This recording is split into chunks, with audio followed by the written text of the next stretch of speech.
প্রিয় বন্ধুরা, আজকে তোমাদের সাথে আলোচনা করব তোমরা যারা রবীন্দ্রভারতী ইউনিভার্সিটি থেকে ডিস্টেন্স মুডে এমএ করছো রাষ্ট্রবিজ্ঞানের উপর এবং তোমরা যারা থার্ড সেমিস্টারের শিক্ষার্থী রয়েছো, তো তোমাদের যে থার্ড সেমিস্টারের এক্সাম হবে এটা তো 2026 সাল, তবে তোমাদের 2025-এর পরীক্ষা হবে। কোশ্চেন পেপারে 2025 লেখা থাকবে। তো তার ইতিমধ্যেই 3.1 তোমাদের যে পেপারটা রয়েছে সেটা সাজেশান তো আমি দিয়েছি। আজকে তোমাদের 3.2 পেপারের সাজেশান দেবো। দেখো, পেপারটার নাম রয়েছে পাবলিক অ্যাডমিনিস্ট্রেশন। তো দেখো, 5 মার্কসের যেগুলো তোমাদের পড়ে নিতে হবে। প্রথম প্রশ্ন, what do you understand by the team public administration in the 21 century. পরবর্তী প্রশ্ন, what is the significance of comparative public administration. তারপর দেখো, write a short note on post development. What are the main factors involved in global governance? এই 4টে প্রশ্ন কিন্তু তোমাদের 25 সালের জন্য খুব ইম্পর্টেন্ট, তাই 3 স্টার দিয়েছি। এই 4টে প্রশ্ন কিন্তু তোমরা কেউ মানে এরকম না যে মুখস্থ করে চলে গেলেও হবে, এই 4টে প্রশ্ন কিন্তু তোমরা করবেই করবে। দেখো, এবার পরবর্তী যে প্রশ্নগুলো করতে হবে, discuss the interplay between public administration and politics. তারপর, what are the main needs of public administration in the 21st century.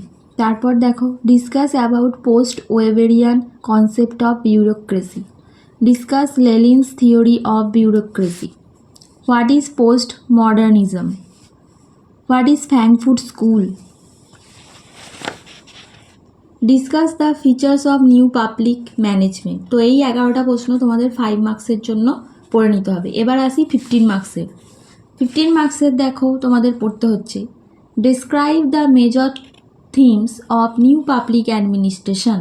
এটা তোমাদের এই বছরের পরীক্ষার জন্য খুবই গুরুত্বপূর্ণ, এটা কিন্তু তোমরা পড়বে।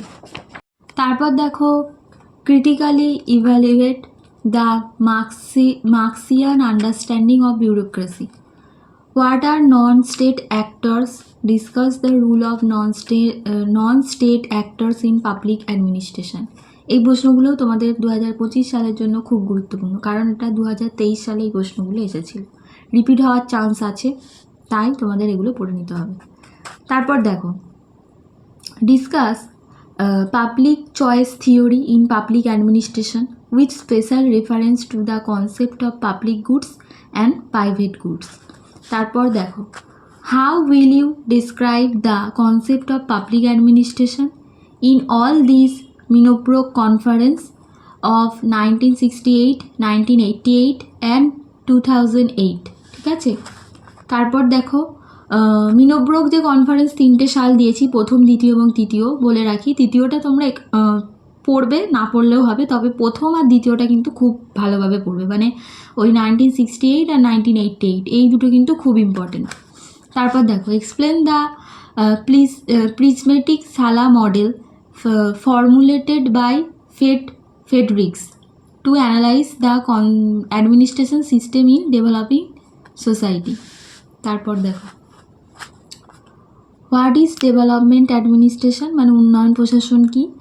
আর write a note on bureaucracy as a state actor in development administration. পরবর্তী প্রশ্ন, write a details note on the theories of development.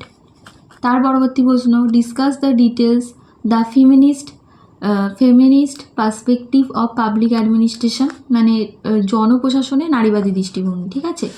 তার পরবর্তী প্রশ্ন দেখো, what do you mean by governance? Discuss the major features of good governance. Good গভর্নেন্সটা এই বছরের জন্য খুব ইম্পর্টেন্ট। What is e governance? Discuss its major features. Discuss briefly the nature and scope of public administration.